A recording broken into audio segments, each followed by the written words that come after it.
On a formé aussi les référents qui sont recrutés par nos partenaires dans le cadre de l'accompagnement de nos publics bénéficiaires du RSA et qui eux-mêmes, dans le cadre de leur accompagnement, notamment pour les plus proches de l'emploi, vont accompagner le public qu'ils accompagnent à prendre connaissance de la plateforme, à y déposer les CV et à utiliser le matching pour essayer de trouver des emplois au plus proche de leurs attentes.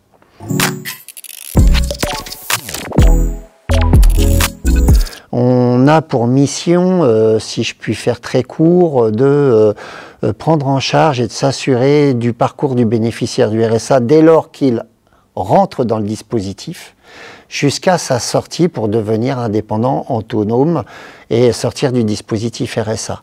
C'est un travail du coup important administratif, d'accompagnement pour expliquer un bénéficiaire du RSA dans l'idéal devrait avoir un contrat d'engagement réciproque à jour, une orientation et un référent connu et à jour, et si possible, du coup, travailler, quelle que soit sa trajectoire et sa distance à l'emploi, quand même l'idée d'une insertion à visée professionnelle. Donc, par exemple, un bénéficiaire du RSA, ce qui est un peu nouveau ces dernières années, même s'il est très très éloigné de l'emploi, s'il cumule des problématiques sociales, s'il est aussi sur une zone rurale, une zone blanche, avec un faible niveau scolaire, un jeune parent isolé aussi, eh bien, quand même, il sera accompagné afin d'étudier un projet, des perspectives d'emploi, même si en amont, bien évidemment, au quotidien, on essaiera de lever petit à petit l'ensemble des freins qui se présentent à lui.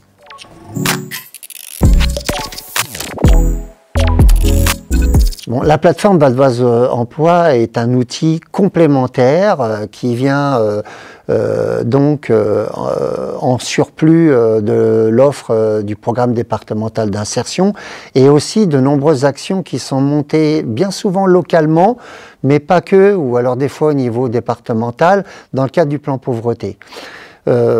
Pour nous, la plateforme s'adresse surtout idéalement aux plus proches de l'emploi.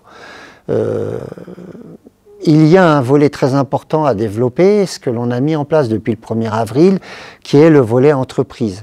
C'est pas évident, surtout qu'on n'a pas, nous, des professionnels du monde de l'entreprise, la possibilité de rentrer en contact avec le monde de l'entreprise, qui est souvent très exigeant, en attente de réactivité, et c'est pas simple pour nous. Là, on vient de mettre en place un partenariat avec le mouvement des entreprises du Val d'Oise, qui va s'appeler bientôt le MEDEF 95. Et dans ce cadre-là, une chargée de relations entreprises a été recrutée depuis le 1er avril. Elle a, elle, vocation, à partir de viviers de nombreux bénéficiaires du RSA, les plus proches de l'emploi, à essayer d'aller vers les entreprises, connaître les besoins aussi des entreprises adhérentes au MEDEF et essayer d'y répondre, mais dans l'idéal, à partir donc du coup des métiers en tension, à partir de la demande des entreprises et si possible en masse.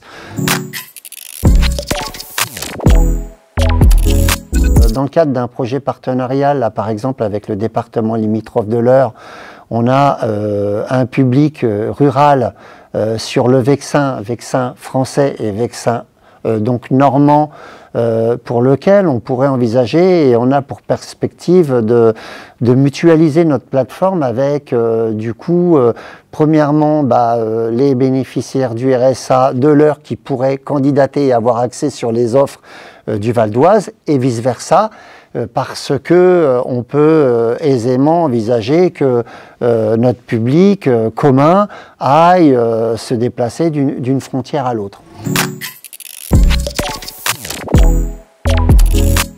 Qui m'a fait aller déjà vers le conseil en insertion, c'est le côté social, donc aider les autres, et aussi le côté concret, c'est-à-dire que j'aide les autres et il y a une finalité.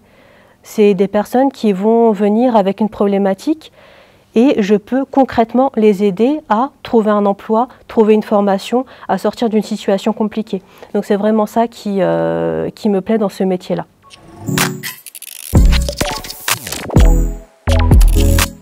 Alors, mes missions chez Envergure étaient très variées. Donc, d'une part, j'étais chargée de recevoir des bénéficiaires du RSA et de les orienter vers différentes structures en fonction de leur situation, d'où ils en sont, que ce soit professionnellement ou au niveau de leurs études, enfin de leur niveau d'études. Ensuite, j'étais également chargée d'animer des ateliers, donc des ateliers thématiques. Donc, c'était des ateliers techniques de recherche d'emploi, entretien d'embauche, communication. Donc ça, c'était une fois par semaine et c'était également sur du volontariat. Alors, ce qui était très pratique, c'était qu'on pouvait générer un CV automatique. Donc il suffisait de rentrer les expériences professionnelles, les formations et à la fin on pouvait également choisir les couleurs, la forme que pouvait avoir le CV. Et ça c'était ça les bénéficiaires appréciaient beaucoup parce qu'ils ressortaient avec un CV très joli et moderne. Et une fois qu'on avait pris la main, ben, c'était très simple finalement d'utilisation.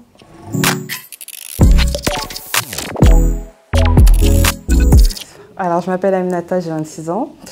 J'ai fait des études d'infirmière que j'ai dû abandonner pour problème de santé.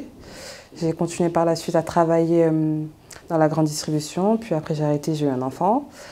Et par la suite, on m'a dirigée vers Envergure, là où j'ai été suivie et j'ai réussi à trouver un poste. Quand je suis arrivée chez Envergure, ils m'ont aidé à savoir déjà ce que je voulais, parce qu'à la base, je voulais reprendre mes études, bon, ça s'est pas fait.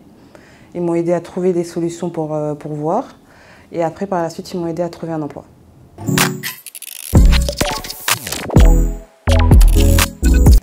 Je savais pas, comme je vous ai dit, je ne savais pas réellement si je voulais reprendre un emploi ou si je voulais refaire ma formation d'infirmière.